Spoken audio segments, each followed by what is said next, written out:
Hey guys, welcome back to another video. Today we're going to be taking a look at a kit that I've wanted to do ever since it got announced, and that is Airfix's brand new 1:72 scale Chinook.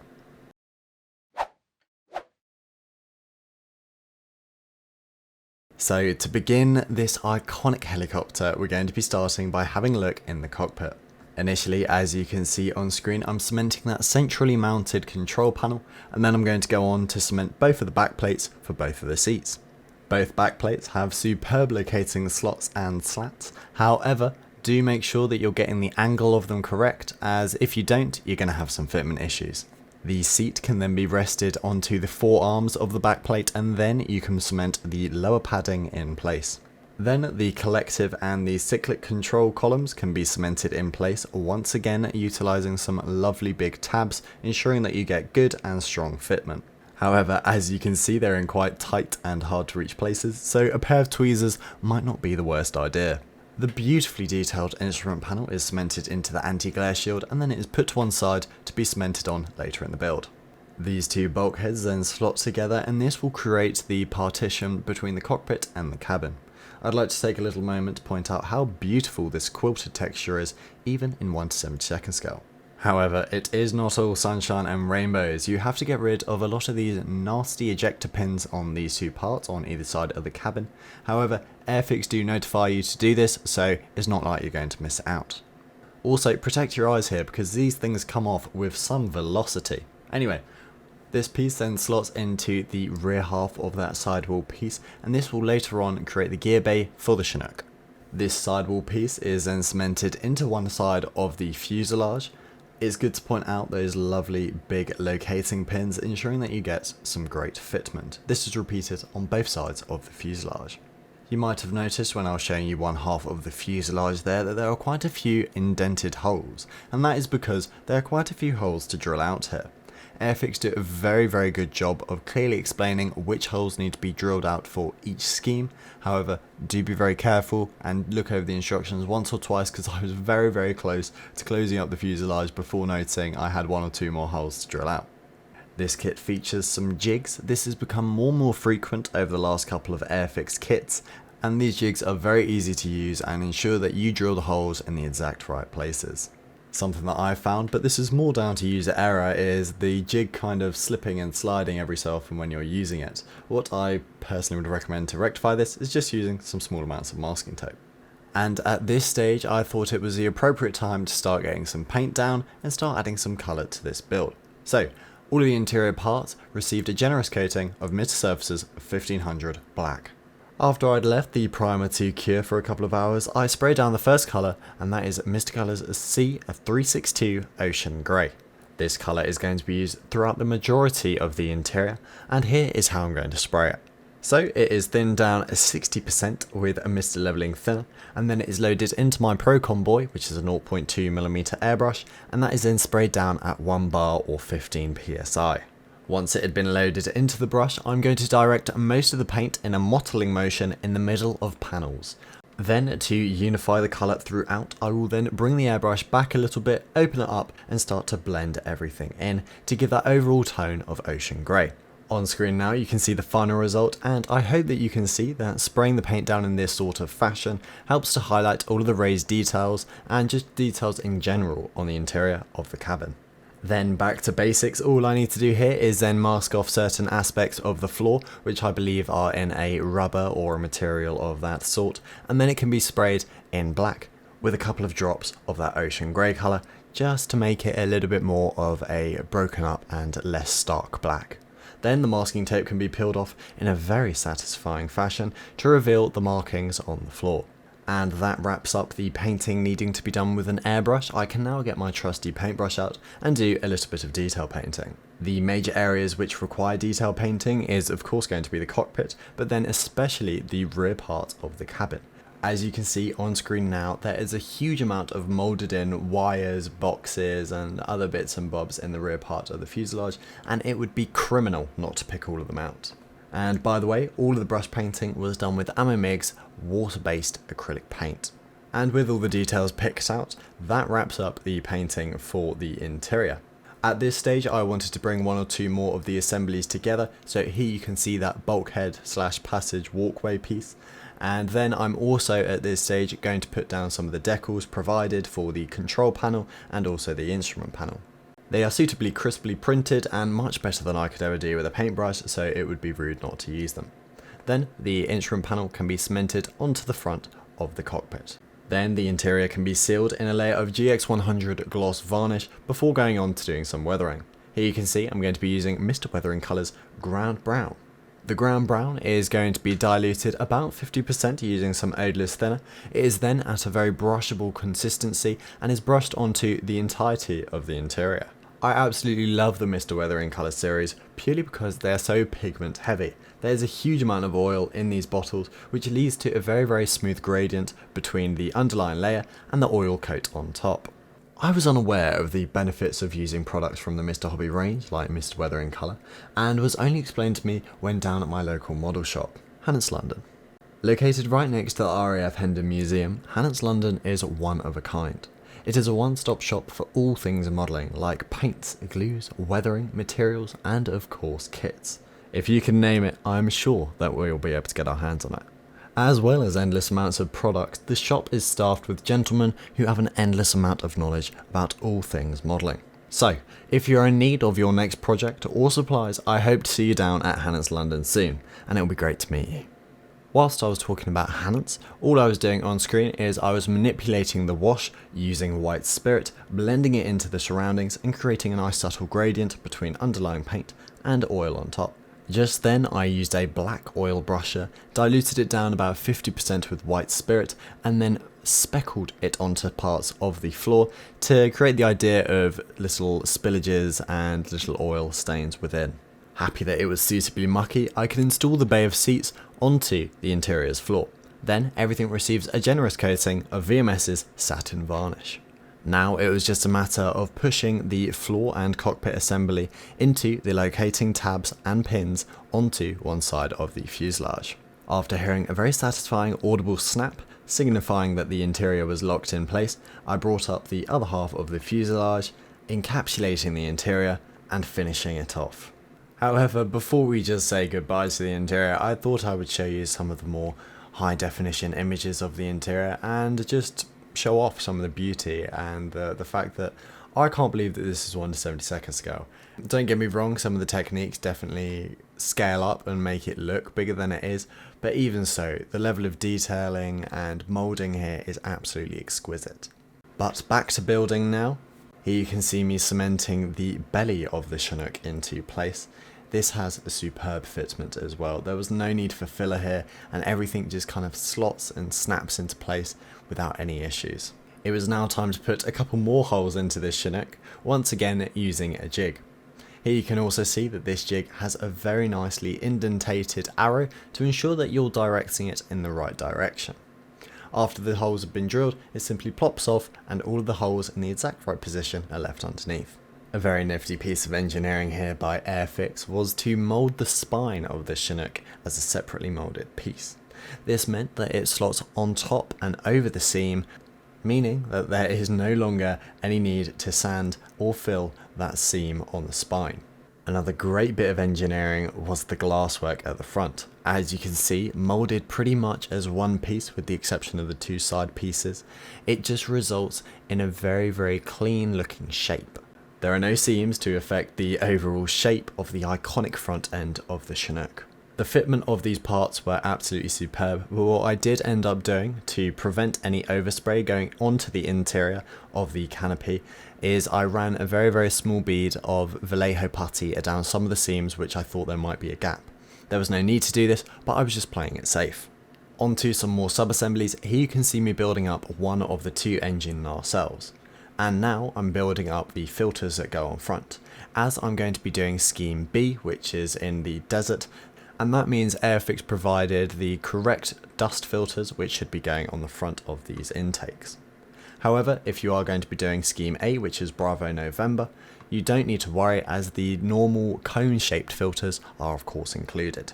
Now on to looking at the doors. Airfix gives you three options here, one of them with the door down with this little step to get up, one with the door half open, and the last one, which is what I'm doing here, the door completely closed. With the cabin sealed, I could then go on to mask off all of the required areas. That includes all of the windows, the back, and also of course the canopy. Then, the Chinook was given a coating of Mr. Finishing Surfacer 1500 Black. As you can see, after it had been sprayed down and given a couple of hours to cure, it gave me a nice smooth surface to start painting on top of. And after spending quite a bit of time looking at the reference images and also the paint guide itself, I settled upon using SMS's Desert Pink British World War II, and it's an armour colour. I know it feels a little bit weird putting an armour colour onto an aircraft, however after looking at loads of the reference images, it seemed to me that this was the best match for the colour. It was then sprayed down very uniformly onto the entirety of the Chinook, and it was sprayed down at 14 psi and was also diluted about 20% with some Mr. Leveling Thinner. Although I usually use Mr. Hobby Paint for a lot of my models, using SMS on this build was a lot of fun, and it really did spray down perfectly, and as you can see, gave some great coverage and a brilliant tone in the end. Although the Chinook looked absolutely brilliant in this base tone by itself, I think it needed to be broken up. So to do this, I'm going to be just adding a couple of drops of light grey into that initial desert pink paint. And what I'm then going to do is get out some masking tape and mask off several panels around the Chinook. I will then completely either block in the panel, or I will fade around the outside in, or the other way around. This then just breaks up that paint and gives areas of highlights around the model. And to also give me a smoother gradient between the underlying paint and the new tone on top, I thinned the paint a further 40%, and I also brought the pressure down to around about 10 psi. Here you can see me removing the masking tape, and hopefully it reveals to you that there is a nice gradual tone change around this area. I repeated this process throughout the entirety of the model, and it gave this really nice almost sun bleached and blocky effect. So now I'm going to do a somewhat experimental effect for me on the channel. What I'm going to do is I'm going to harness the effect of masking fluid. I'm sure you might be thinking, this guy's lost his mind. What in God's name is he doing splurging that onto the aircraft? However, if you turn your attention to the bottom left of the screen, there is an image of a Chinook who has been in the exact same theatre, and look what's happened to its paint. I want you to pay attention to the paint tears they almost look like around the aircraft. And to replicate this, what I'm going to do is I'm going to use masking fluid, as it is a very sharp boundary. I can then use a darkened version of this colour, so in this case I'm going to be using MRP's Desert Pink, to spray, and it creates this patchy effect. As you can see when I'm rubbing off the masking fluid, the actual shape of the tears looks very authentic and very similar to the image. The one thing that I'd like to change is potentially when I do this next time is the tone of the paint which I'm spraying down. The MRP was a bit too warm of a colour. I think it would have been better to go with a dark brown and then blend it back in. However, I am also going to blend this colour back in, as by itself it just looks a little bit too harsh and a little bit out of place. So to do this, all I'm doing is I'm using a highly diluted 50/50 of that SMS Desert Pink. The only reason I've thinned down this paint so much, as it is technically airbrush ready straight out of the bottle, is it gives me slightly more control over the opacity of each layer to ensure that I don't lose that effect which I've just made. However, after spending about 10-15 minutes blending everything back in, I was at a stage that I was very happy, and here was the result. As I go around the aircraft, I hope that you can see and try to understand the effect that I was going for, and please do let me know what you think of this technique. Is this something that you try out yourself? Do you think it has done a good job of replicating the image? And any other comments that you might want to make. With the anti-glare strip all painted up, that was the painting for this model all done and dusted. Everything now receives a generous coating of Mr. Super Clear's UV cut gloss. After that had been applied, it gave me a great surface to then apply some decals on top. The decals were printed by Cartograph, so you know what you're getting. They worked absolutely perfectly, conformed super well to the underlying details, and yeah, worked absolutely great. You'll notice that I have only applied one of the V's to one side of the fuselage, and that is because when looking at some reference images, I found this particular Chinook itself, and as you can see on screen now, the V on one side was almost completely faded away, and on the other, it was completely gone. This might be quite a bold opinion, but for me personally, I'm not completely sold on the V on the side of these Chinooks. I think it looks absolutely great on armour, but on aircraft it just doesn't look right. So any excuse I had to blend it in and fade it away, I was taking it. Feel free to let me know what you personally think in the comments. It would be great to have a chat about it and maybe get a little bit of criticism towards it. Now that I was suitably pleased that it had all been faded in and blended into the rest of the aircraft well, I reapplied a layer of GX100 gloss varnish to seal all of the decals and the paintwork in. Then I can use Mr. Weathering Colours Ground Brown again, acting as a pin wash for the entirety of the aircraft. To improve the flow characteristics of the weathering colour, I diluted it down 80% with white spirit. If you do this yourself, you do have to be careful and make sure that you leave the wash to dry for quite a while. I in fact left this to dry for about 3 or 4 hours before I then came back with a paper towel and washed off all the excess. The white spirit just makes it really thin, and if you go in too soon, you'll wipe away all of the wash. Before I go on to some of the more heavy weathering, I wanted to fit the nacelles and also the dust filters. This was just to help with the continuity of the weathering and ensure that all aspects were suitably weathered. Once secured onto the aircraft, the entire airframe received a generous coating of Mr. Hobby's Super Flat Clear, or a matte varnish. And the reason behind me using a matte varnish here is for the oil brushes and oil work to go on top. It just provides a little bit more grip and makes it easier for me to blend them into the surroundings. The first product which I'm going to be using is the Starship Filth Oil Brusher. Using this colour, I'm going to decant very small amounts of it onto a brush, and then following that I'm going to use a very small amount and stipple it onto the edges of panel lines. I made sure not to put too much oil onto the brush here, purely because a little goes a long way with oils. You can blend these in and really get them to move over the surface, and if there's not enough, you can always come back in and use some more oil. However, it is usually a little bit harder to take oil away. Once there was a suitable amount of oil onto the required area, I then took a different brush, and this was then heavily diluted in white spirit and very slowly started to blend everything in.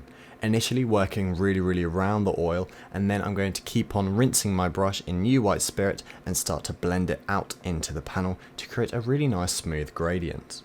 Be careful here not to absolutely drench your brush in white spirit, as if you're not careful, too much white spirit will come off of your brush and you'll actually just wash away all of your hard work.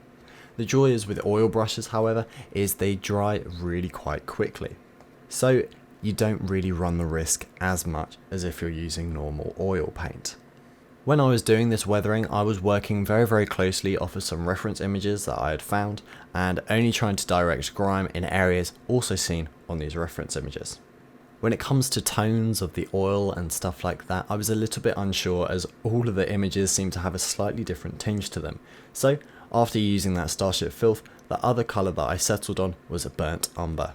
The process was repeated again. There was no difference in the actual process, the only difference being the colour that was used.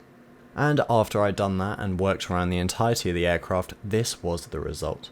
I was very happy with how it looked. I think it was suitably grimy, but not overpowering, and didn't take away from the underlying paint layer beneath. Now, putting that to one side, as I wanted to let it dry for about a day before I touched it again, I could have a look at the rotor blades. The rotor blades, just in plain black, looked a little bit too dull for my liking. So to mix them up, I'm going to be using a airbrush stencil, as you can see on screen now, and I'm going to be using a variety colours on top of this. What I'm attempting to do here is to simulate some paint damage and almost paint bleaching from the sun where this would be located. The first colour that I used was white, and now I'm going to be using this almost greeny brown just to bring out a little bit of warmth into the blades. After that had been mottled down as well, using the airbrush stencil, I could blend everything back in using a black with 2 drops of ocean grey in. After this had been blended in, the effect actually worked really quite well. Hopefully you can see in this clip that you can still see almost those patchy effects beneath. So I was over the moon with how these were looking. I think they looked absolutely superb. To then bring them up another level, they were gloss coated, the decals were put on, and then I streaked some dust oil brusher across the blades to just bring almost another dusty aspect to them. A day had now passed, the oil was dry, and I was ready to then seal everything in. To seal everything in, and the final coat that I'm going to be doing, is VMS's satin varnish. After quickly scanning over some reference images again, I realised that there was quite a lot of prominent chipping around the aircraft, especially around the rear end. So to do this, I got out an old sponge, some matte black, and very gently bounced it off of some of the areas. With no more spraying taking place, I removed all of the masking tape from the rear and also the windows, and then the windows themselves could be bedded in.